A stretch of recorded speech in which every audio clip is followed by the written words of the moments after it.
Welcome, ladies, gentlemen, boys and girls, and everybody in between. Jackie's got a sports show, and you are tuning into that sports show. How we doing? How's it going? Just did my little finger guns to inject some energy. Trying to make it. I'm recording this in the afternoon, other than in the middle of the night. So I'm a little more energetic. I think it's been a bit of a day. Today we're gonna go over some Thursday. What? I read that because it says Thursday show on the top of my notes. We're going over the NFL weekend, predicting what's going to happen, who's going to win, who's going to lose, all that little jazz. Before we get into it, first of all, like, rate, and share the show. I always do that. We're going to do house cleaning at the end of the show, but I always got to tell you, like, rate, and share the show if you please. Share it on all platforms you have, and specifically work, school, random gas station, the store, someone comes up to you and says, "Hey, you look like a guy, you look like a girl, you look like anybody in between that enjoys sports, that listens to sports shows, give me the hookup," and you say, "I got you. Jackie's got a sports show. Tune into that sports show. It's every weekday around 3 o'clock. This one's going to come out later because I'm recording it too. Again, bit of a day, but that's what happens. That's what happens. That's what happens. That's what happens. Let's get right into it. I want to preface this with something. Little advice with Jackie. Glasses off, jester mask off, since I enjoy the jester moniker. I'm scrolling through TikTok and I found a video of this girl. This girl talking about how this guy came into her life and is raising the kid she has and is working his butt off trying to provide for her, provide for the kid while she goes to school. Amazing guy. And the comments are filled with a bunch of men. Bunch of men. Bunch of dirty men. I'm not like that, I promise. But talking about how, oh, he should run. Oh, how could he do this? Why are you playing him? Yada, yada, yada.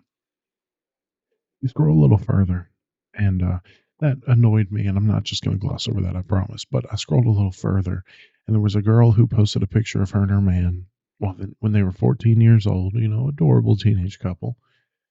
And now when they're 21 years old, still together, still rocking, and she gained some weight. Just factual. She gained some weight. And people in the comments were like, "Run, dude, run. It's just going to get fatter." They really love to use that. It's just going to get fatter. And it's a bunch of men, right? And I saw in that first video, I saw in the comment section, a guy saying, "This comment section is making me question whether or not I should love my girl because she has a kid." And a lot of people are saying, "Run, drop it. She's playing you. Run away." And here's what I want to say to people. Do not get your relationship advice. Do not get your life advice from TikTok. Don't. Why? It's full of a bunch of hurt people projecting their insecurities and projecting their issues upon you and your relationship in your life. You want advice? Go to your friends. Go to your family. Don't go on TikTok. Because, like I said, it's full of a bunch of people who have been severely hurt, and instead of dealing with that hurt in a healthy way, instead of getting over their issues, and instead just they decide to project it onto other people, and they want to make your life hell because their life they feel like is hell, feels like there's no way out. They're just going to sit and stew in it, right? And then you mix in the faceless trolls that just live in their mom's basement, have nothing going on for them, and just want to get off at ruining your life. I just want to put it out there because that comment really bothered me. And I know there's people who question their relationship just because of TikTok. Now, am I saying TikTok is totally awful for that? No. But what I am saying that the internet isn't real. The internet's not real. Stop acting like it is. Everybody projects some exaggerated version of themselves onto the internet, or at least like 90% of people, right? Even me. If you were to watch my TikToks, if you were to watch my podcast, you'd probably think that I'm some high energy, constantly angry. Well, that part's true. High energy, very talkative, whatever. Very charismatic for the people who listen to me, very funny. I spend my day with my mouth shut. With my mouth shut. I don't talk to anybody. I hate talking. The only person I really have long conversations with is my wife. And like even when I'm around my family, I don't talk that much. Unless it's with my brothers. I don't talk that much. Everybody is showing an exaggerated version of themselves. Someone that they want to truly be, whether that is really bad in a lot of cases or whether that's really good. So don't take the internet as real. And last thing, I want to give a little dating advice. Little dating advice from someone who didn't get out much. Because this is what I've learned hearing people talk and the conversations around relationships and the people that I know that are in the dating pool and around. If you want something truly meaningful, those NPC pickup lines aren't going to work. Those NPC automated responses, they'll probably get you laid with a bunch of NPCs for guys and girls and everybody in between. I don't want to act like those things don't work, but if you want a truly meaningful relationship, if you want to start a truly meaningful relationship, learn. Sit down, listen to the person you're interested in, learn what they're interested in. And maybe that's, you become friends first. That's usually a good thing. Becoming friends, learning what they enjoy, and then flirting in that way, flirting with their interests. You know what I'm saying? Like I said, those NPC pickup lines, NPC looks, NPC actions, whatever. Those will get NPCs. Those will get those will get people. Those will get you laid, especially if you're a good looking person, especially if you know how to talk. Those will get you laid. Don't no doubt about it. But me with my wife, I gave a pretty bad back massage and then I learned about her. My buddy, who's in a very serious relationship, looking like he's about to, you know, very serious relationship, moved in together. He didn't even know they were going on a date when they went on a date. You know what I'm saying? They went out to the movies and then got back to his house and she was like, "Hey, like I really like you. This was a fun date." And he was like, "Huh? What?" Funniest story I've ever heard. Those are going to be the starts of meaningful relationships. Not approaching a girl at a bar and saying some NPC pickup line when she's drunk and y'all go back to your place and do that little devil's tango. That's not going to start a meaningful relationship. I'm just saying. I'm just saying. My 2 cents for someone who hasn't been around. So take it with a grain of salt. Let's get into the show. So tonight we have the Panthers going to Chicago. A lot of people say, by the way, I want to address this. Primetime games are ugly. The primetime games are ugly this week. We have the Panthers and the Bears. Monday Night Football is the Broncos and the Bills, and Sunday Night Football is the Jets and the Raiders. Ugly primetime games. And someone called me a casual for that. And I want to address that right now because a couple people probably think that, oh, it's football. It's football, and there's some interesting things about the game. Yeah, sure. Does that mean I'd rather watch the Panthers and Bears play on Thursday night rather than the Browns and Ravens, the 49ers and Jags, the Lions and Chargers could be interesting. The Commanders and Seahawks would be really interesting. There's a lot of really interesting matchups that I would rather see in that primetime splot, other than the Panthers and the Bears, other than the Jets and the Raiders. Yes, are some things about those games interesting? Are some things about those games good? Absolutely. Right? The Panthers and Bears playing for a draft spot, rookie quarterback in Bryce Young, playing in prime time. Couple good things. Jets and Raiders, Zach Wilson going against the Raiders. The Raiders just fired Mike McDaniel. Aiden O'Connell is starting. Couple interesting things about that game. Broncos and Bills. Is Russell Wilson figuring it out? Is Sean Payton figuring out how the Bills are the Bills going to be on and off? As I said yesterday in my power rankings, the Bills love to flip that switch week to week. A couple interesting things about the primetime games. Does that mean I want to see it over the Browns and Ravens, or even The Texans and Bengals would be such a fun Thursday night game. Texans and Bengals. Titans and Buccaneers would be interesting. 49ers and Jags, if I didn't already say that. Saints and Vikings could be interesting. Josh Dobbs versus the Saints defense. Commanders and Seahawks. There's a lot of games on here that'd be better in that prime time slot. But let's get into it. Panthers and Bears. Bryce Young going to Chicago. And it's looking like Justin Fields is going to play not another week of a Bears team without Justin Fields. And everybody, if Tyson Bagent plays well, is going to say, you know what Chris Collinsworth said? Oh, Justin Fields is really going to have to study Tyson Bagent. You moron. I really don't want Tyson Bagent to be the next Gardner Minshew, the next Kyle Allen, the next Taylor Heineke, where it's like, oh, this little white quarterback is doing some good things. Should he play over the starter? I think that this game has heavy draft implications. Who's going to get the higher pick? It looks like the Panthers are because the Panthers are just bad. But playing Tyson Bagent, Bears offense, not really trusting Tyson. There's a lot of people's like, Tyson's playing good. The Bears don't trust him. They don't trust him. It's in Chicago. And the Bears aren't a completely horrible team with Tyson at quarterback. Give me the Panthers. Give me the Panthers to win somewhere along the lines of 13-6, something like that. Low-scoring game. Let's go to Sunday. Titans at Buccaneers.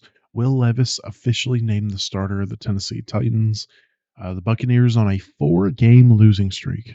Started off hot. Started off with, Baker's back. Baker's got a stable coaching position. I don't want to, talk down on Baker because I've always been a Baker guy. Since the draft, I've always been a Baker guy. I wanted Baker to succeed.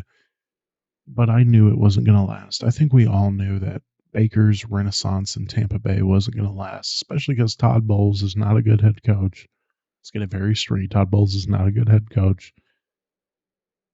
The Buccaneers are coming off. This is the thing.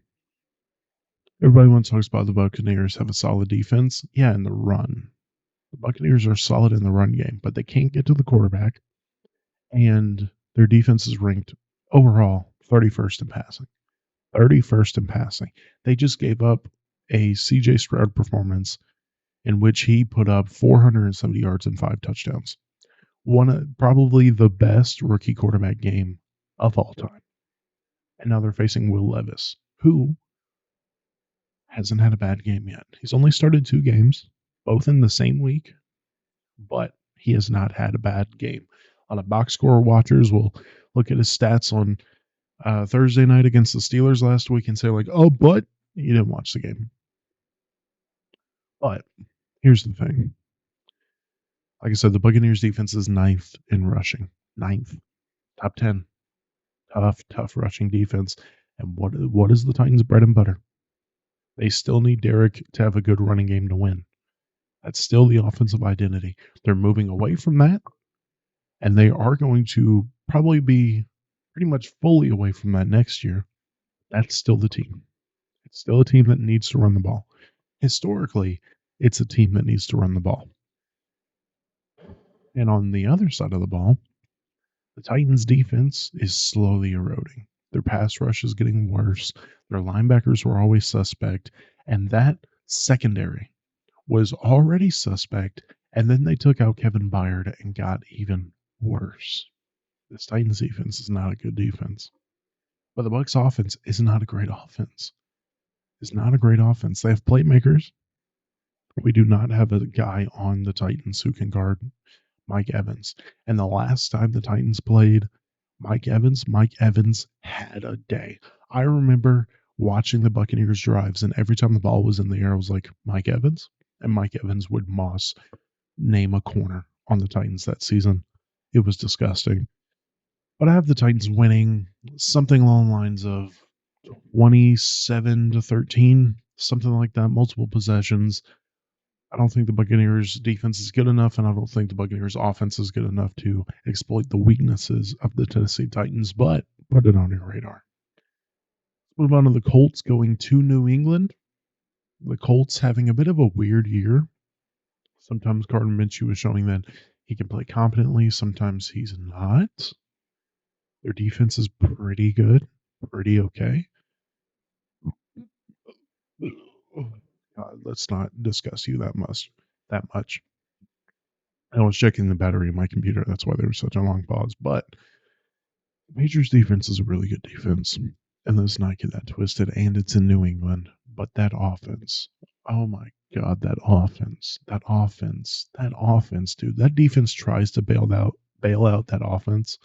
It really does. But it just does not work. I got the Colts winning this. Something along the lines of like 30-17, something like that. I think this is going to be an ugly game. Now we got the Texans going to the jungle. Welcome to the jungle. We got fun and games. I remembered it. The Texans are low-key decent. Top 18 in defense and 9th offense in the league. The Texans are low-key decent. But the Bengals, your Cincinnati Bengals, the number 14 ranked on my power rankings. The Bengals are finding their legs. You get it? Because Joe Burrow, calf injuries. Yeah, he's getting more mobile, meaning he's... Okay, so the Bengals are finding their legs and making the statement again that they're one of the best teams in the AFC. And it's going to be like that for a while. Said for the past couple of weeks, Bengals are just the team that falls asleep first half of the season and then wakes up, like survives the first half of the season and then wakes up and is the Bengals we know since Joe Burrow got there. I think the Bengals win this like 34-20, something like that. I think the Texans are a low-key decent team, but the Bengals are just the Bengals. Packers and Steelers, we got mediocre versus a little lower than mediocre. Cam Hayward is back on the Steelers defense, and that makes a big difference for that Steelers defense. You saw it against the Titans. Big difference for that Steelers team. So give me the Steelers to win along the lines of like 2010. That offense, Kenny Pickett and Matt Canada. The Steelers defense is at a point now to where we thought they would be at the beginning of the year, where that offense just can't mess up. If that offense doesn't mess up, they're going to win games. They're going to win a lot of games. So I think the Steelers win this 2010. Browns and Ravens, the AFC game of the week. Top two defenses battle for the AFC North. And here's the thing. Deshaun Watson is playing, to my recollection. I know he played last week, so he should be playing. Deshaun Watson is acting like he wants to play football again. I'm sorry. Not Deshaun Watson. Unconsensual happy endings. Yeah, the Ravens should win this game. It's at M&T Bank. The Ravens have a very explosive offense and a very good defense. The Ravens, like I said, like to be inconsistent, but they are on way more than they're off. Way more. Divisional opponent in M&T Bank. Book this game. Ravens win this game 27-6. It's going to be ugly. It's going to be ugly for the Browns.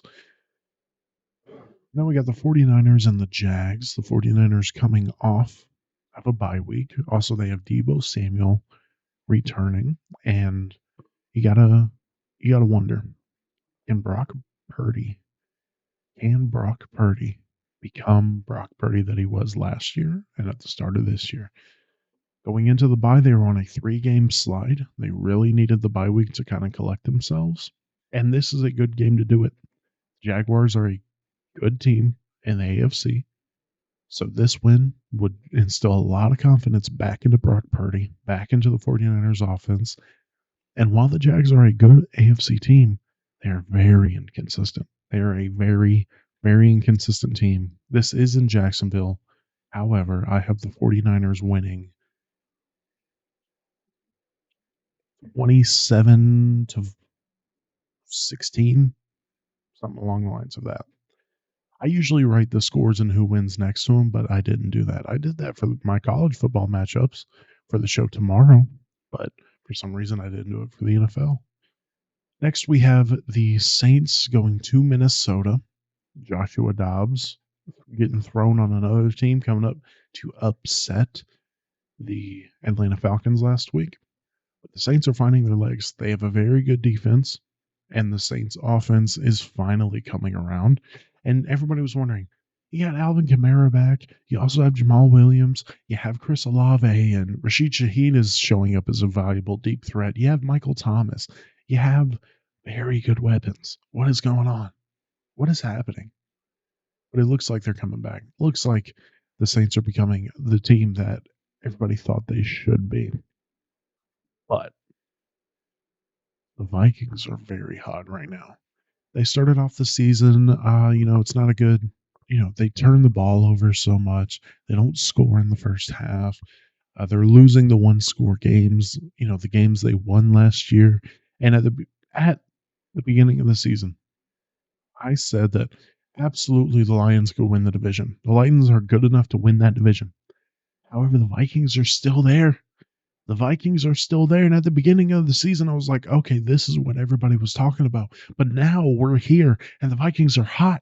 The Vikings are winning games. And then Kirk Cousins goes down. And you're like, they were getting hot. They were getting hot, dude. They were going to be very good. Justin Jefferson was going to be returning in a couple weeks. They were about to be very, very good. And then Captain Kirk goes down. And then when the Vikings were down, the Vikings were out. The Vikings were wondering, what are we going to do? And then in the distance, they can just hear, Rocky Top, you'll always be home, sweet home to me. Good old Rocky Top. Woo! Rocky Top, Tennessee. They heard that playing. Joshua Dobbs comes on the scene, clutch fourth quarter drive, upsets Atlanta, and now the Vikings got some heat. The Vikings are saved. Joshua Dobbs has come in and saved the Minnesota Vikings. Unfortunately, I don't think they win this game. I think the Saints are just too much. I love Joshua Dobbs. I love the story of him getting thrown around the league, yet still making these bad teams competitive. And I love Joshua Dobbs being a Tennessee fan, but I think the Saints are just going to be too much. The Saints win this game somewhere along the lines of 24-13, something like that. Next, we have the Atlanta Falcons going into Arizona to face the Cardinals. Falcons on a 2-game slide, losing to the Vikings last week, losing to the Titans 2 weeks ago. They're still starting Taylor Heineke. And on the Cardinals side, Kyler Murray is looking to play this game. Does that make a difference? I don't know. Call of Duty season is around. I know that's a low joke. That's an easy joke to make, but hey. I think the Falcons win this somewhere along the lines of 17-10. I think the Cardinals just are bad. The Cardinals are just bad, and whether Kyler Murray is playing or not doesn't really make a difference. So let's move to the Lions going to LA to face the redheaded stepchild of LA, the LA Chargers. Lions coming off a bye, and they have a very good offense and a very good defense. And the Chargers are just ugly. They're poorly coached. Give me the Lions to win this pretty easily, somewhere 30-17, something like that. Giants going to Dallas. Tommy DeVito starting again in New York. Daniel Jones being out, Tyrod Taylor being out. They got to look towards Tommy DeVito, who they don't trust, who isn't a great quarterback. And the Cowboys manhandled them first week of the season in New York. And, oh yeah, there was like a little rumor that Matt Barkley was going to start for the Giants, but I just saw that Tommy DeVito is starting for them, which is crazy. I would 100% start Matt Barkley, but whatever, if you have him. But I think the Cowboys win this pretty easy, and it's going to be disgusting. It's going to be like 40-3. It's going to be awful. It's going to be terrible.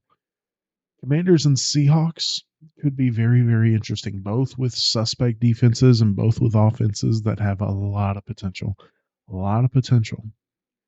And I believe the Seahawks are favored, but I think I'm going to take the Commanders. A little upset of the week. I think it's going to be close, though. I think it's going to be around 30-27. I'll take the Commanders in this matchup. Sunday Night Football, we have the New York Jets going to Las Vegas Ragers. Yep. The Raiders firing Josh McDaniels. I believe this is actually the second. Yeah, because then they tore the Giants apart after firing Josh McDaniels last week. This is going to be the second week with no Josh McDaniel. It seems like that Raiders team has a lot of juice. The Moxie is back in Las Vegas. And the Jets offense is just terrible. It's just terrible. It can show signs of being really good, but it's just bad. However, Brees is still there. Garrett Wilson is still there. They have playmakers that can make plays at very important times. The Raiders offense is just terrible, and they have Aiden O'Connell starting. And the Jets defense is very good. All signs are pointing to a Jets win, but for some reason I really like the Raiders. I like the Raiders to win this 20-13. I don't trust the Jets enough. Monday Night Football, we have the Broncos going to, I believe it's called Orchard Park now. I knew it as Ralph Wilson Stadium. I believe it's called Orchard now, though. To face the Buffalo Bills, this has all signs of being a blowout. The Broncos are not good, and the Bills are a contender in the AFC. Everybody is saying the Bills love to play on and off. This week, they're Super Bowl contenders. This week, they're middle of the pack. This week, they're just bad. But give me the Bills to win this. Long lines of like 30-10. The Bills should win this. It's at home against the Broncos. I don't know why I have a bad feeling, but I just have a bad feeling. Maybe I'll get proven wrong. And that is the show. Ladies and gentlemen, boys and girls, and everybody in between. Hope you liked it. Hope you enjoyed. Tell me what your predictions are in the question I will put down below. Also, tweet at me at jjester615, at Jackie's Show, both my personal and my pod Twitter. Follow me for daily sports takes, including on the weekends, including some quick recaps of games I watch, Jackie Boy Sports. And email me comments, questions, concerns, anything you like. Old JackieBoy1021 at gmail.com. That is OLE JackieBoy1021 at gmail.com. And as always, like, rate, and share the show. Share it wherever you can. And please, please, please leave a rating. It really, really helps. Love y'all. Hope you enjoyed. And I will see y'all tomorrow with my college football rankings, including a little breakdown of what happens tonight with the Panthers and Bears. Jackie's got a sports show, and you just tuned into that sports show.